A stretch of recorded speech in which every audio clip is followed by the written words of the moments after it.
بسم اللہ الرحمن الرحیم الرحمن علم القرآن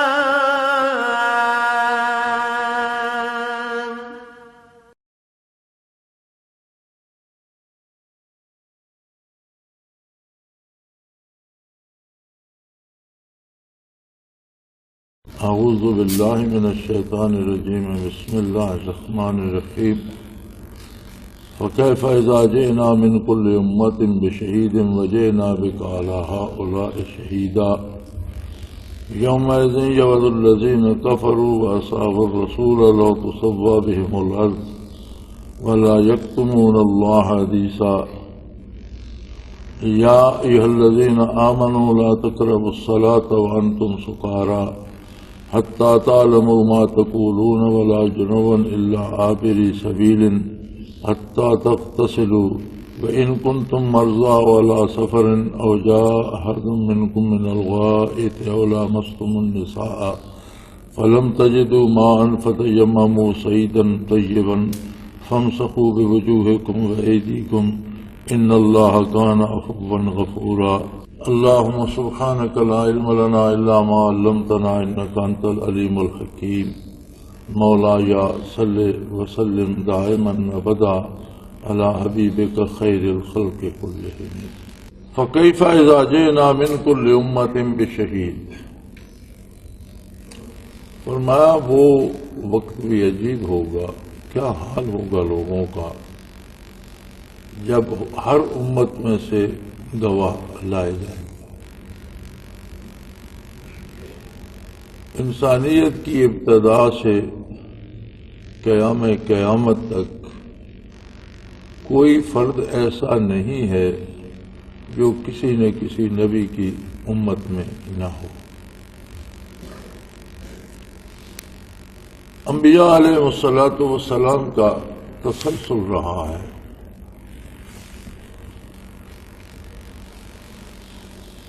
اور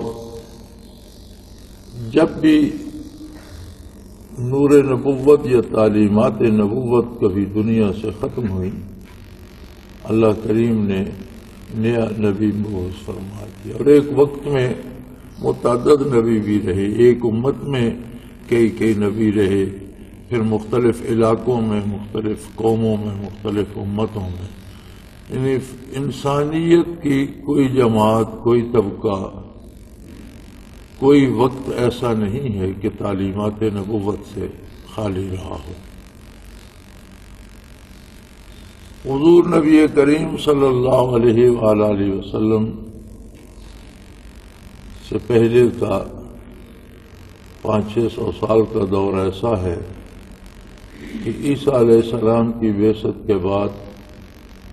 نبی علیہ السلام کی ذات والا صفات تک کوئی نبی نہیں ملتا، جسے عہد فطرت کہتے ہیں، لیکن یہ نہیں کہا جا سکتا کہ تعلیمات نبوت دنیا سے ختم ہے۔ یہ بھی اللہ کریم کا احسان ہے کہ تب نہیں آج بھی اگر کوئی فرد کسی ایسی جگہ پر ہے جہاں ساری زندگی اس تک تعلیمات نبوت نہیں پہنچتی، تو اس کے لیے اللہ کریم نے آسانیاں فرما دی ہیں کہ وہ شب و روز کی آمد و رفت، موسموں کے تغیر و تبدل، اور اللہ کی کائنات کو دیکھ کر یہ اندازہ کر لے کہ کوئی اس کا بنانے والا بھی ہے، اور جو بنانے والا ہے وہ اس کو چلانے والا بھی ہے۔ یہ اتنا بڑا نظام ہے جو بغیر چلانے والے کے چل نہیں سکتا، اور وہ ہر چیز پہ قادر ہے، تو وہ مسلمان شمار ہوگا، اور اس کا یہی اسلام ہے۔ یہ آج بھی ہے جہاں کسی تک ساری زندگی تعلیمات نہ پہنچیں، اور عہد فطرت میں بھی یہی معیار رہا، لیکن ہر فرد تک نہ پہنچنا ایک الگ بات ہے، اور دنیا سے نابود ہو جانا دوسری بات۔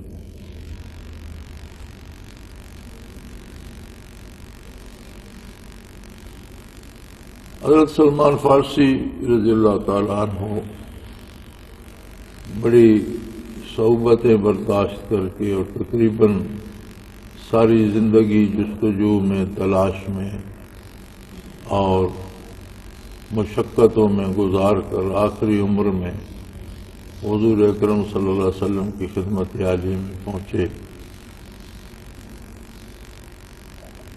تو ان کی سوانح میں موجود ہے کہ انہیں ایک راہب نے بتایا کہ تم بطحا کی طرف جاؤ، میرے علم کے مطابق وہیں نئے نبی کا ظہور ہوگا۔ تو وہ چل رہے تھے، اثناء راہ میں وہ فرماتے ہیں کہ ایک جنگل میں نے ایک بزرگ کو دیکھا، اس کے پاس چند بکریاں تھیں اور جہاں اس کا مقام تھا ویرانے میں، وہاں پھلدار درخت تھے اور پانی کا ایک چشمہ تھا اور اسی پر اس کی حیات بسر ہو رہی تھی۔ گاہے گاہے کچھ لوگ اس کے پاس آتے، بیٹھے رہتے، اٹھ کر چلے جاتے، لیکن وہ کسی سے کلام نہیں فرماتے تھے۔ تو حضرت فرماتے ہیں کہ میں نے وہاں ڈیرا ڈال دیا اور میں روز ان سے گزارش کرتا کہ میں حق کی تلاش میں ہوں اور آپ میری رہنمائی فرمائیے۔ تو بہت وقت تو انہوں نے توجہ نہ دی۔ آخر ایک دن وہ گویا ہوئے اور مجھے فرمانے لگے کہ دیکھو، میں دنیا میں وہ آدمی ہوں جس کے پاس وہ سچا دین ہے جو عیسیٰ علیہ السلام لائے، لیکن لوگ اس دین سے اتنے دور ہو چکے ہیں کہ اب اگر میں اس دین کی بات کروں تو یہ مجھے بے دین کہہ کر قتل کر دیں گے۔ لوگوں نے رسومات کو، رواجات کو دین بنا لیا ہے، اور اگر میں زبان کھولوں، میں اس لیے چپ رہتا ہوں کہ اگر میں زبان کھولوں تو یہ مجھے بے دین کہہ کر قتل کر دیں۔ جیسے آج بھی ایک حال ایسا ہے کہ مسلمان اس قدر رسومات کے اسیر ہو گئے ہیں اور ان کو اتنا ضروری سمجھتے ہیں کہ فرائض پنجگانہ کی اتنی پابندی نہیں کریں گے، روزہ نہیں رکھیں گے، لیکن وہ رسومات ضرور ادا کریں گے۔ کچھ شادی بیاہ میں ہیں، کچھ بندے کے مر جانے پر ہیں، کچھ روزمرہ کے معمولات میں ہیں، تو وہ رسومات ضرور ادا کریں گے، اور جو کوئی انہیں اس سے روکنے یا سمجھانے کی کوشش کرے اسے بے دین کہتے ہیں۔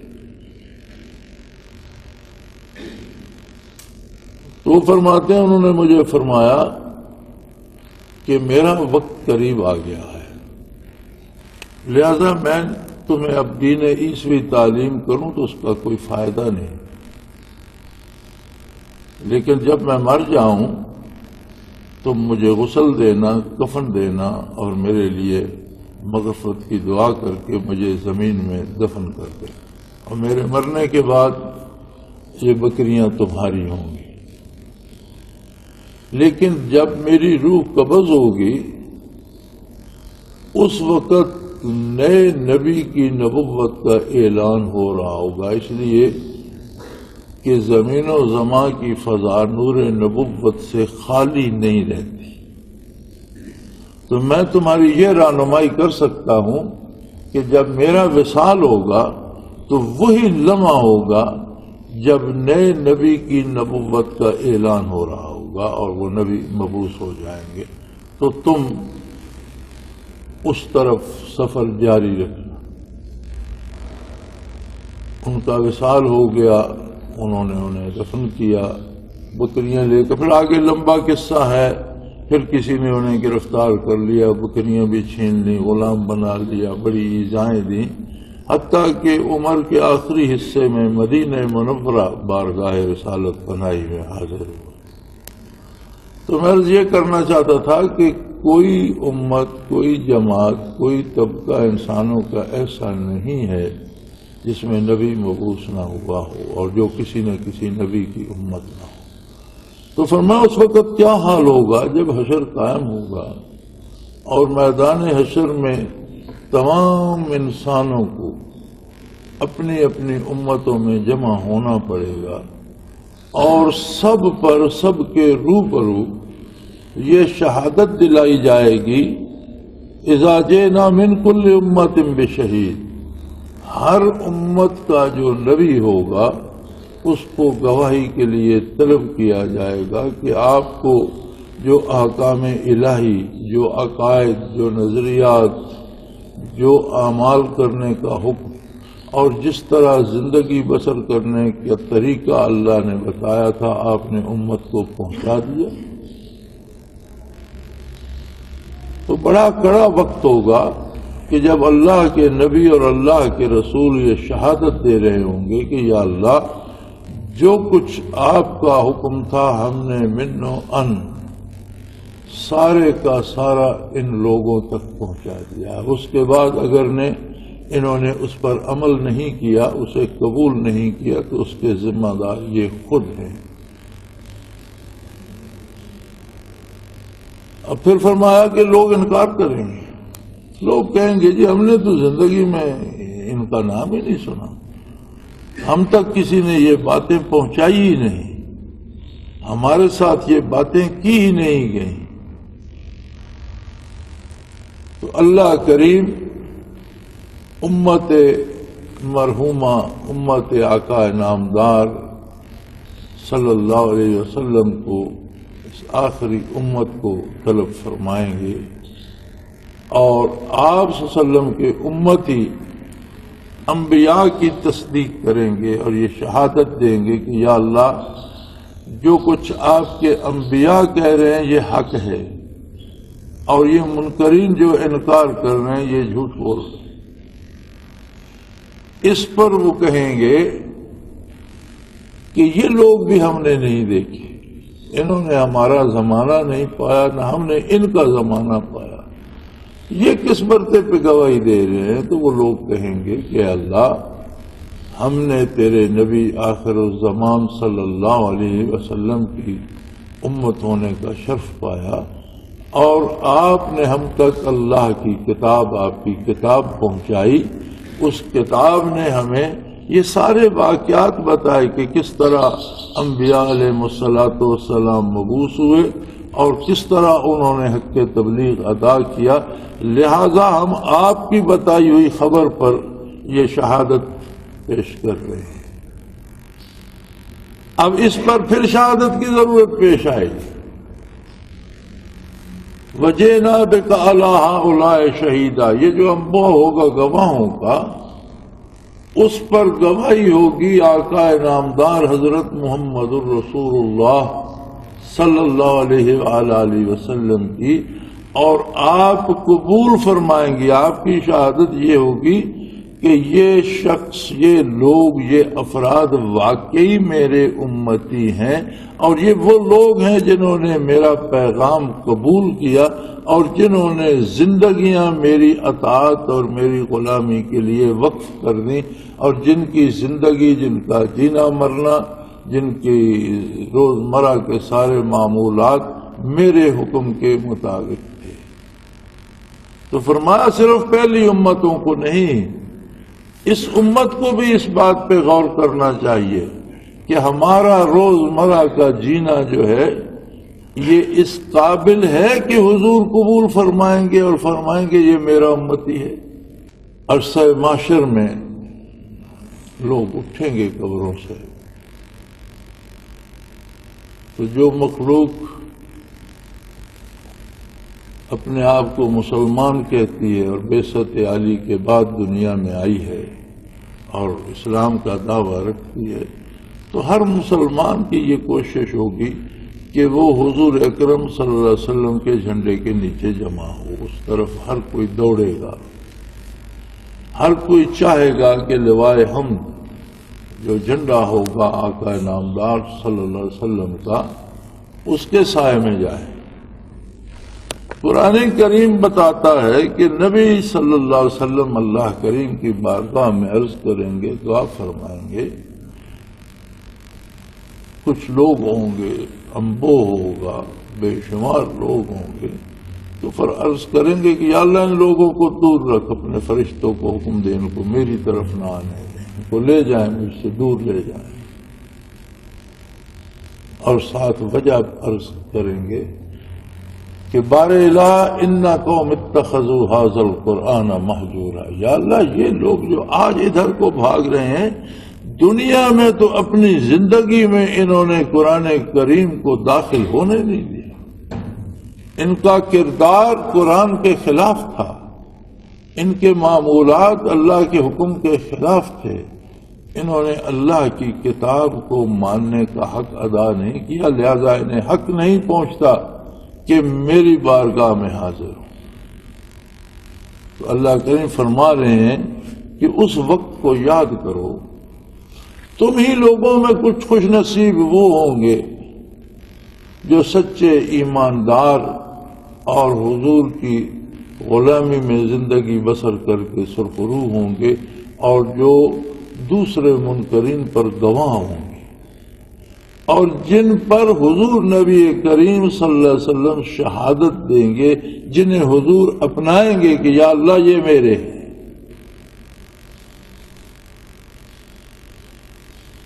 اور یہ سارا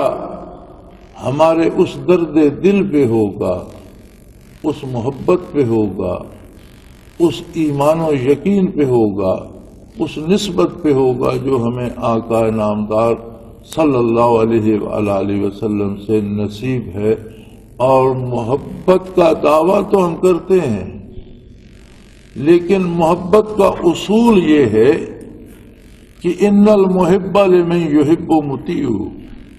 محبت کرنے والا جس سے محبت کرتا ہے اس کا غلام ہو جاتا ہے، اس کی ہر بات مانتا ہے۔ تقاضا حضور اکرم صلی اللہ علیہ وآلہ وسلم کی محبت کا یہ ہے کہ ہم اپنی زندگیاں حضور کے اتباع میں بسر کریں، اپنے معمولات کو حضور کی غلامی میں گزاریں۔ فرمایا وہ ایسا دن ہوگا یومئذ یود الذین کفروا وعصوا الرسول، دو طرح کے لوگ، ایک تو وہ لوگ جنہوں نے کفر کیا، حضور کی دعوت قبول ہی نہیں کی، اور دوسرے وہ بھی ہوں گے جنہوں نے دعویٰ قبول کرنے کا کیا لیکن حق کے اطاعت ادا نہیں کیا۔ وَأَصْحَابُ الرَّسُولِ، جنہوں نے میرے نبی کی نافرمانی کی، زندگی کو حضور کے احکام کے خلاف گزارا، جنہوں نے اپنی معیشت میں سود کو داخل کر لیا، اپنے معمولات میں نشوں کو داخل کر لیا، اپنے کردار میں جھوٹ کو سمو لیا، زندگی بھر حلال حرام کی تمیز نہ کی، اور جنہوں نے محض نام کا مسلمان کہلایا اور کردار سارا کافروں کا تھا۔ یہ کون لوگ ہیں؟ وہ اصحاب الرسول، جنہوں نے دعویٰ تو ایمان کا کیا لیکن اللہ کے نبی کی نافرمانی کی، کیونکہ دو طبقے قرآن نے الگ کر کے بیان کیے ہیں۔ یود الذین کفروا، کافر بھی یہ چاہیں گے، تو کافر سارے تو ایک طرف آ گئے، دوسرا طبقہ وہ ہوگا وَأَصْحَابُ الرَّسُولَ، جنہوں نے کفر تو بظاہر نہیں کیا، کہلانے کو تو مسلمان ہونے کا دعویٰ کرتے رہے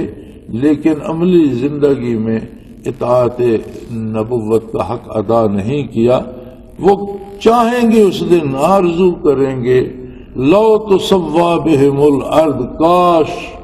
انہیں پھر عدم میں معدوم کر دیا جائے، کاش انہیں پھر خاک کے اجزاء میں منتقل کر دیا جائے، ان کا وجود پھر ریزہ ریزہ کر دیا جائے اور وہ مٹی میں مل جائیں، لیکن فرمایا اس وقت ایسا ہوگا نہیں۔ وَلَا يَكْتُمُونَ اللَّهَ حَدِيثًا، بلکہ وہ وقت تو ایسا ہوگا کہ کوئی ذرا ذرا سی بات بھی اللہ کریم سے چھپا نہیں سکے، ہر چیز سامنے ہوگی، ہر سوچ ہر فکر سامنے ہوگی، کس دل میں کتنا خلوص ہے نبی اکرم صلی اللہ علیہ وسلم کے ساتھ، کس دل میں کتنا خلوص ہے اللہ کریم کے ساتھ، وہ ساری کیفیات سامنے ہوں گی، سارے واقعات سامنے ہوں گے، ساری باتیں سامنے ہوں گی، کس نے کیا سوچا، کس نے کیا کہا، سب سامنے ہوگا۔ کوئی ولا یکتمون اللہ حدیثا، کوئی ذرا سی بات بھی اللہ کریم سے چھپا نہیں سکے۔ پھر ایک اور اصول ارشاد فرمایا کہ اللہ کا احسان ہے جو تم پہ نماز پنجگانہ فرض فرمائی، یہ انعام ہے اللہ کا، یہ اتنا بڑا انعام ہے کہ اگر کوئی اس کی قدر کو پہچان سکے تو اسے اندازہ ہو جائے کہ میری حیثیت کیا ہے اور اس نے مجھے کس انعام سے نوازا ہے۔ ہر کلمہ گو، ہر مسلمان مرد و عورت دن میں 5 مرتبہ اللہ سے روبرو محو گفتگو ہوتا ہے، اللہ سے اپنے دکھ کہتا ہے، اللہ کی پاکی اور عظمت بیان کرتا ہے، رکوع کرتا ہے، سجدہ کرتا ہے اور اس کی عظمت کا اقرار کرتا ہے۔ فرمایا نبی علیہ الصلوۃ والسلام نے، الصلاۃ معراج المومنین او کما قال رسول اللہ صلی اللہ علیہ وسلم، کہ نماز مومن کی معراج ہے۔ فرمایا نمازی کے آگے سے نہ گزرو، فإنه يناجي ربه، کہ وہ تو اپنے رب سے سرگوشیاں کر رہا ہے، اپنا درد دل کہہ رہا ہے، اپنی بات کر رہا ہے، تم درمیان میں کیوں آتے ہو، اس کے آگے کیوں آتے ہو، اس کی توجہ کیوں خراب کرتے ہو؟ وہ متوجہ الی اللہ ہے۔ اور کیسی عجیب بات ہے کہ نیند سے بیدار ہو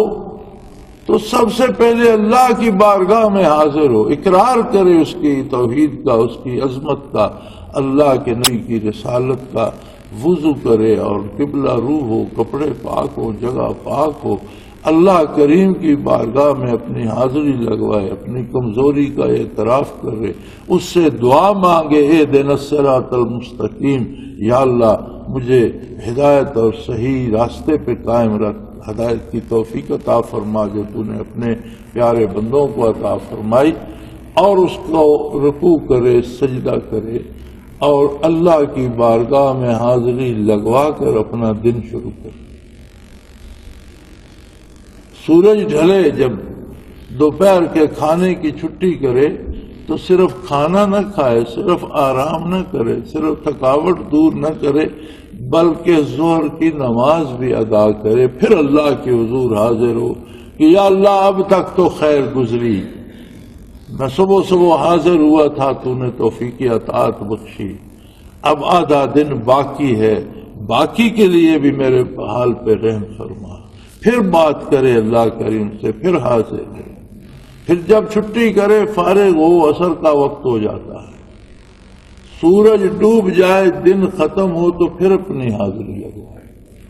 اور سونے سے پہلے پھر اللہ کی بارگاہ میں حاضر ہو، پھر اس کی عظمت بیان کرے، پھر اپنے عجز کا اظہار کرے، پھر اس سے مدد مانگے، پھر اس سے ہدایت مانگے، دنیا و آخرت کی فلاح مانگے۔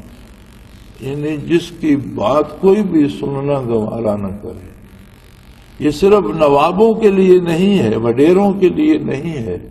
دولت مندوں کے لیے نہیں ہے، ہر اس مسلمان کے لیے بھی ہے جس کی کوئی فرد بات نہیں سنتا، اللہ کی بارگاہ اس کے لیے بھی کھلی ہے، اور وہاں وہ بھی حاضر ہو، اپنے پھٹے کپڑوں کے ساتھ، اپنے سستے لباس کے ساتھ، اپنی کمزوری کے ساتھ، اپنی تمام خامیوں کے ساتھ، اپنے سارے گناہوں کو بھی لے آئے۔ اللہ فرماتا ہے جب میری بارگاہ میں پیشانی رکھ کے میری عظمت بیان کرتا ہے میں سارے محفوظ۔ یہ صرف پارساؤں کے لیے نہیں ہے، یہ صرف نیکوں کے لیے نہیں ہے، یہ صرف مالداروں کے لیے نہیں ہے، یہ صرف عمراء، وڈیروں اور سرداروں کے لیے نہیں ہے، ہر اس فرد کے لیے اللہ کا یہ انعام ہے جو حضور نبی کریم صلی اللہ علیہ وسلم پر، اللہ کی توحید پر ایمان رکھتا ہے۔ تو فرمایا یہ بات جب تم اللہ کی بارگاہ میں حاضر ہوتے ہو یا الذین آمنوا لا تقربوا الصلاۃ وانتم سکارا، تم بے ہوشی کی حالت میں ٹوٹل پورا نہ کیا کرو۔ ایک تو اس وقت تک حرمت شراب کا حکم نازل نہیں ہوا تھا اور شراب عربوں کی گٹی میں پڑی ہوئی تھی، تو بعض لوگ شراب بھی پی لیتے تھے، لیکن اکثر لوگ حضور کی بعثت سے پہلے بھی صالح مزاج لوگ شراب پینا پسند نہیں کرتے تھے، اور جب یہ آیہ کریمہ اتری تو بے شمار لوگوں نے شراب پینا چھوڑ دیا کہ جس حالت میں نماز ادا نہیں کی جا سکتی اس حال میں زندگی بسر کرنے کا کیا فائدہ۔ پھر بعد میں حرمت شراب کی آیات نازل ہوئی۔ تو اس میں صرف شراب یا نہ سکارا سے مراد ہوتا ہے کہ بندے کے حواس درست نہ ہوں، جو کہہ رہا ہے زبان سے اس کا مفہوم سمجھ نہ رہا، جو بات کر رہا ہے اس کا کیا معنی ہے خود اسے سمجھ نہ آ رہی ہو کہ میں کیا کہہ رہا ہوں، تو اس حالت میں نماز ادا نہ کرے، نماز معاف نہیں ہو جائے گی، اسے قضا کرنی پڑے گی۔ تو اس میں کسی کو بیماری ہے، غنودگی ہے، نیند آ رہی ہے، وہ لفظ ادا کر رہا ہے اور سمجھ نہیں سکتا، کوئی بیمار ہے،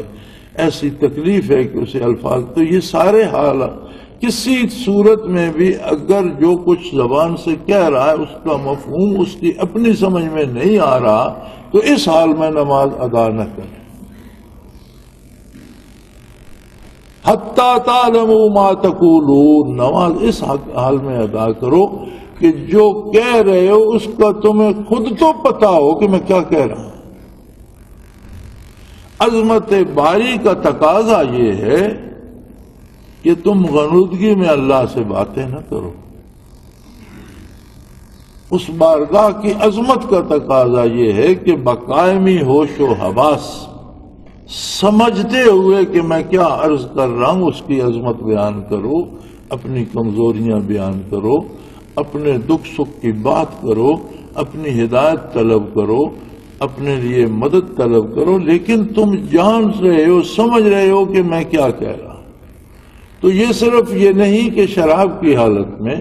بلکہ کسی بھی وجہ سے، کسی بیماری کی وجہ سے، کسی دوسرے نشے کی وجہ سے، تھکاوٹ کی وجہ سے، نیند کے غلبے کی وجہ سے، بھوک کے غلبے کی وجہ سے کوئی ایسی بے قراری ہو رہی ہو، تو ہمارا تو اب عالم یہ ہے نا کہ ہم نماز کی 4 رکعت کی نیت کرتے ہیں اور یاد نہیں رہتا 3 پڑھی ہیں 2 پڑھی ہیں، تو آدھے میں کبھی سلام پھیر، کبھی 4 کی 5 پڑھتے ہیں، کبھی 6 پڑھتے ہیں، تو اس مدہوشی میں نماز ادا نہیں ہوتی۔ اسی لیے اللہ کریم نے وضو کرنے کا حکم بھی دیا ہے کہ ہاتھ منہ دھو کر تازہ دم ہو جائے، حواس قائم کر لے تسلی سے، اور ایک ایک جملہ سمجھتے ہوئے۔ بعض لوگوں کو یہ شکایت ہوتی ہے کہ نماز میں بہت وساوس آتے ہیں، کہ جب آپ نماز کی طرف متوجہ نہیں ہوتے، جب آپ کو یہ یاد ہی نہیں ہوتا کہ میں کیا کہہ رہا ہوں، تو انسانی دماغ کچھ تو سوچے گا۔ شیطان کو موقع مل جاتا ہے اگر صرف نماز کے معنی یاد کر لیے جائیں، اور نماز بندہ اس طرح سے ادا کرے کہ سبحانک اللہم پڑھے، تو اسے پتہ ہو کہ میں اللہ کی بارگاہ میں کیا کہہ رہا ہوں۔ اہدنا الصراط المستقیم کہے تو اسے یہ خیال بھی ہو کہ میں کیا عرض کر رہا ہوں۔ ایاک نعبد و ایاک نستعین کہے تو اسے یہ بھی پتہ ہو کہ جو میں کہہ رہا ہوں اس کا مفہوم کیا ہے۔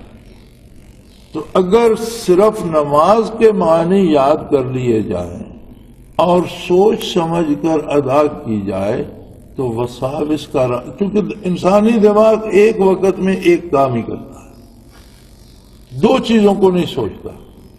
اگر آپ نماز کی طرف متوجہ ہیں اور معنی پہ غور کر رہے ہیں اور عظمت الہی کا احساس ہے، تو پھر شیطان کو وہاں دخل اندازی کا موقع نہیں ملتا، یا بہت کم ملتا ہے۔ اگر پھر بھی کوشش کرے تو نبی کریم صلی اللہ علیہ وسلم نے فرمایا کہ نماز میں وساوس آئیں اور ان کو رد کیا جائے، بندہ اس طرف توجہ نہ کرے تو اسے جہاد کا ثواب ملتا۔ تو شیطان بھی اتنا بے وقوف نہیں ہے کہ ہماری نمازوں کے درجات بڑھاتا رہے. اگر ہم متوجہ اللہ ہوں تو پھر وہ بھی یہ کوشش کرتا ہے کہ نماز تو ٹھیک پڑھ رہے، ساتھ سے جہاد کا ثواب کیوں ملے، وہ خود بھی کتراتا ہے.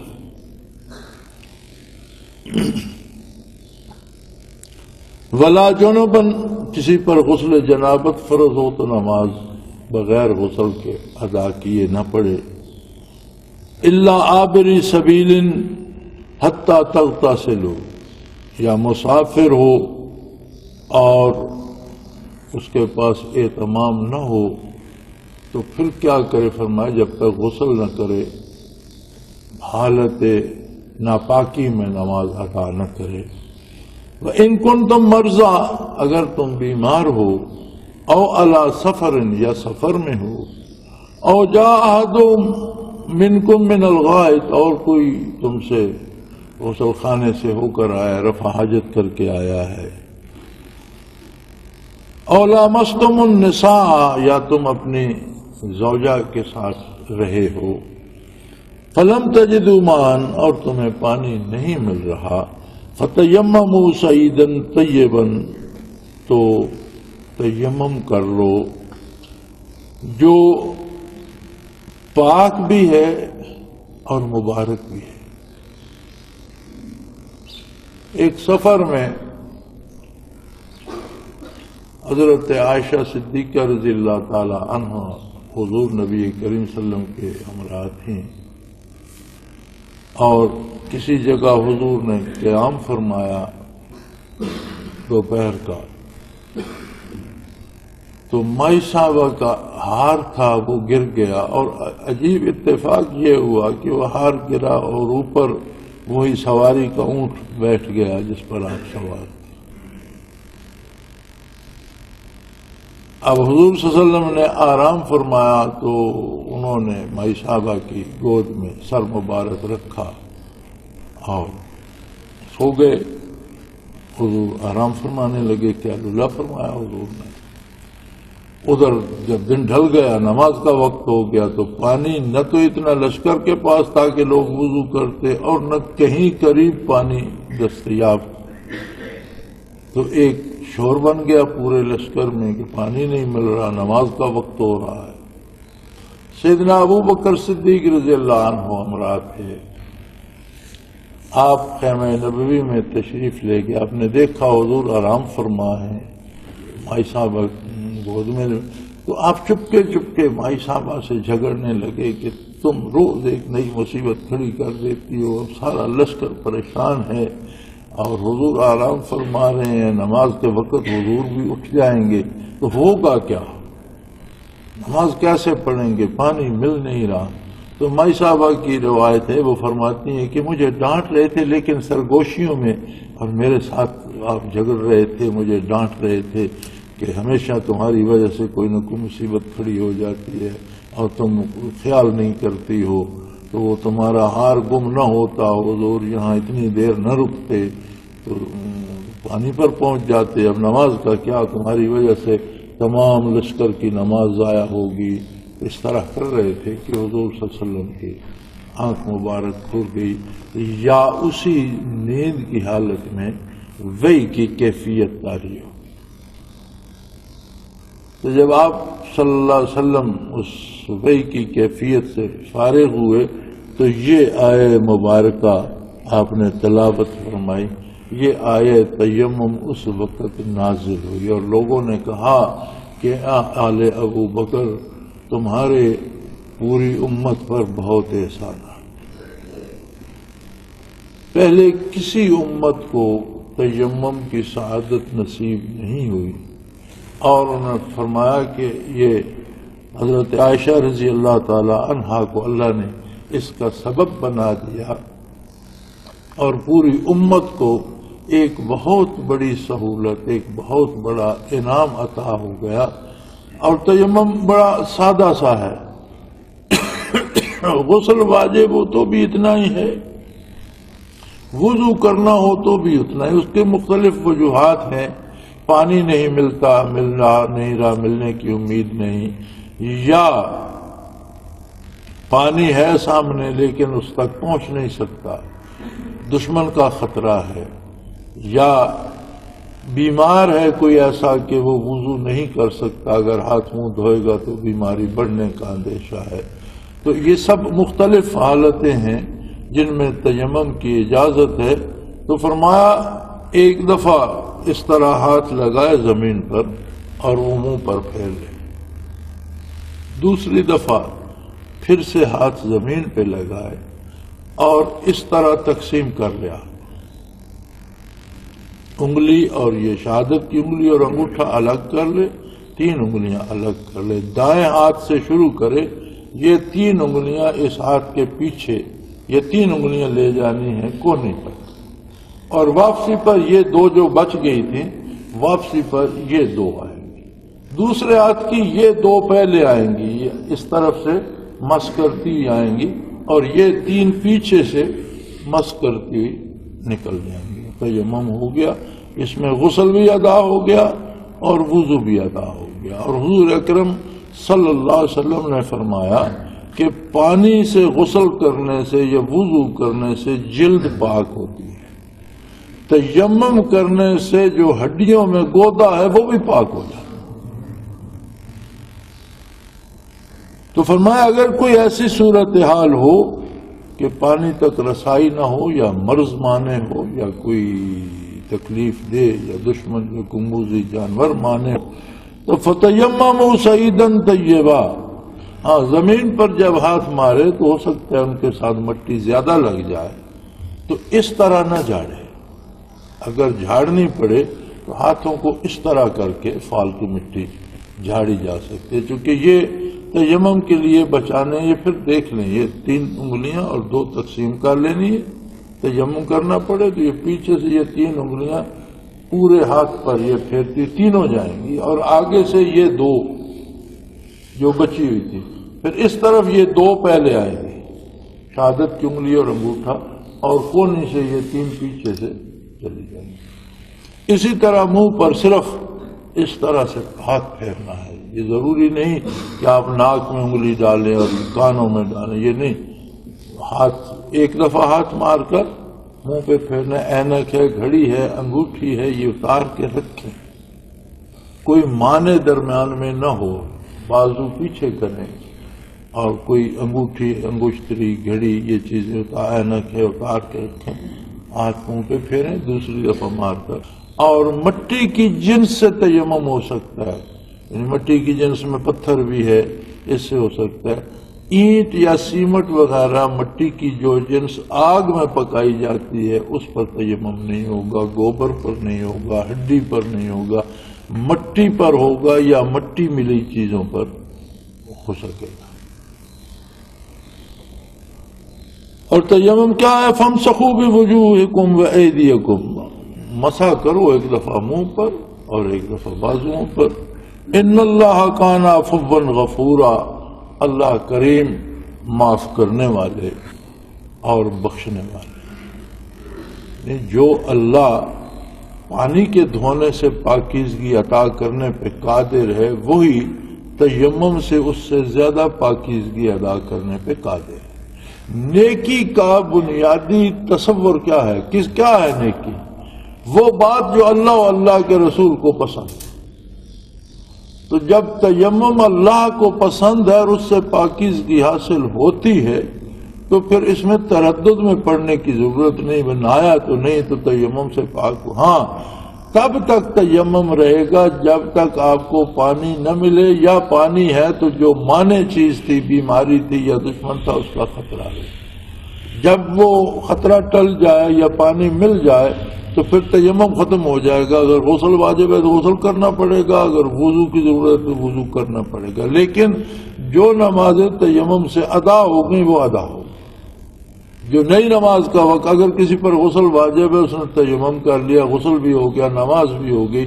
اگلی نماز سے پہلے اگر پانی مل گیا تو پھر اسے فوراً غسل کرنا ہوگا۔ تیمم والا غسل پانی کی دستیابی پہ ختم ہو گیا، اس کا حکم ختم ہو گیا، کیونکہ وہ پانی کی عدم دستیابی کی وجہ سے تھا، تو جب وجہ ختم ہو گئی حکم بھی ختم ہو گیا۔ الم تر الی الذین اوتوا نصیبا من الکتاب یشترون الضلالۃ ویریدون ان تضلوا السبیل. فرمایا یہ پہلی امتوں میں جو بڑا مرض بنا تھا وہ یہ تھا کہ جنہیں کتاب میں سے کچھ نہ کچھ علم حاصل ہوا انہوں نے اس کو ذریعہ معاش بنا لیا اور فتویٰ فروشی شروع کر دی. دین ذریعہ معاش نہیں ہے. دین ایک والنٹری اور ایک رضاکارانہ عمل ہے جو اپنے پورے ارادے اور پورے عقل اور ہوش و حواس سے ہم کرتے ہیں. ذریعہ معاش سب کے لیے معروف ذرائع ہیں. کاروبار ہے، تجارت ہے، مزدوری ہے، ملازمت ہے، زراعت ہے. یہ 4 معروف ذرائع عالم کے لیے، مولوی کے لیے، پیر کے لیے، مرید کے لیے، حکمران کے لیے، رعیت کے لیے، سب کے لیے یہ 4 معروف. ان میں سے کوئی نہ کوئی ذریعہ معاش اپنانا چاہیے. اور دین کو ذریعہ معاش بنا لیا جائے تو پھر دین نہیں رہے گا، کیونکہ معاش کے اپنے تقاضے ہوتے ہیں. تو فرمایا جنہیں کچھ تھوڑا بہت حصہ پہلی کتابوں میں سے اہل کتاب کو ملا ان کی گمراہی کا سبب یہ بن گیا کہ اسی علم کو، دل میں دین کو انہوں نے ذریعہ معاش بنا لیا اور اسے بیچنے لگ گئے. پھر جب بیچنے لگے تو پھر غلط فتویٰ فروشی بھی شروع ہو گئی اور اس کو چھپانا بھی شروع ہو گیا. پھر عام لوگوں پر ظاہر نہیں کرتے تھے کہ ہمارے علاوہ کوئی نہ جانتا ہو، لوگ ہمارے ہی پاس آئیں اور ہم اس سے کمائیں. تو یہ اس لیے بتایا جا رہا ہے کہ کم از کم مسلمان ایسا نہ کریں. واللہ اعلم باعدائکم وکفی باللہ ولیا وکفی باللہ نصیرا. دنیا میں جو خطرات ہوتے ہیں، انسان کا ہر خطرہ دشمن ہوتا ہے. اسے معاشی خطرہ ہو اس کا دشمن ہے، صحت کا خطرہ ہو دشمن ہے، کسی سے جان کا خطرہ ہو دشمن ہے، بیماری بھی اس کی دشمن ہے، افلاس بھی اس کا دشمن ہے. فرمایا جب تم اللہ کے ساتھ ہو تو اللہ تمہارے دشمنوں کو خوب جانتا ہے، ان سے بچانا بھی اسے آتا ہے. پھر اللہ کے ساتھ ہو، جب اللہ پر ایمان لائے ہو تو اللہ پر اعتبار بھی کرو. اس کی نافرمانی نہ کرو کہ اس کی نافرمانی کر کے مجھے یہ بچت ہو جائے گی، افلاس سے بچ جاؤں گا یا بیماری سے بچ جاؤں گا یا اتنے پیسے کما لوں گا. نہیں، واللہ اعلم باعدائکم، تمہارے تمام دشمنوں کو اللہ خوب جانتا ہے. وکفی باللہ ولیا، اور اللہ دوست ہو تو بس وہ کافی ہے، پھر کسی اور کی ضرورت نہیں ہے. پھر اللہ کافی ہے دوستی کے لیے بھی. وکفی باللہ نصیرا، اور کہیں مدد کی ضرورت ہو تو مددگار بھی وہ کافی ہے. وآخر دعوانا ان الحمدللہ رب العالمین. اللہ اللہ اللہ اللہ اللہ اللہ اللہ اللہ.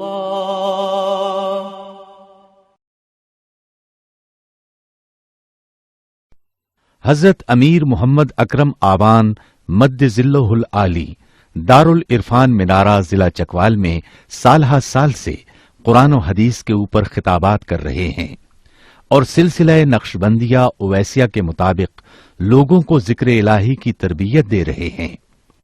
وہ قرآن پاک کی تفسیر ترتیب وار بیان کر رہے ہیں. تفسیر قرآن کو وہ موجودہ ملکی اور بین الاقوامی حالات کے مطابق بیان کرتے ہیں. موٹر وے سے کلر کہار کے انٹرچینج سے نکلتے ہوئے، کلر کہار کی جھیل سے ہوتے ہوئے، میانی، بوچھال اور نور پور سے گزرتے ہوئے دارالعرفان منارہ پہنچ سکتے ہیں. حضرت امیر محمد اکرم آوان نے بچیوں اور بچوں کی دینی اور دنیاوی تعلیم کے لیے سقارہ اکیڈمی کے نام سے ایک درسگاہ بھی قائم کی ہے، جس کا افتتاح ملک پاکستان کے صدر جنرل محمد ضیاء الحق نے اپنے دست مبارک سے کیا تھا. وہ تمام احباب جو اسلام کی طلب رکھتے ہیں ان سے گزارش ہے کہ دارالعرفان منارہ ضلع چکوال میں امیر محمد اکرم آوان صاحب کے خطابات سے مستفید ہوں. وہ ہر جمعے کو نماز سے پہلے بیان فرماتے ہیں. ہر ماہ کی پہلی اتوار کو ماہانہ اجتماع ہوتا ہے جس میں آپ خصوصی خطاب فرماتے ہیں اور پاکستان کے چاروں صوبوں سے احباب اس اجتماع میں شرکت کرتے ہیں۔ اس کے علاوہ یہاں سال میں 2 مرکزی اجتماعات بھی ہوتے ہیں، ایک رمضان المبارک میں اعتکاف کا اجتماع اور دوسرا جولائی اور اگست میں 40 دن کا اجتماع ہوتا ہے جس میں روحانی تربیت کی جاتی ہے۔ اپنا خون سیماب دے کر اتنا ہم کر جائیں گے، نام آقا کا چمن میں پھر رقم کر جائیں گے۔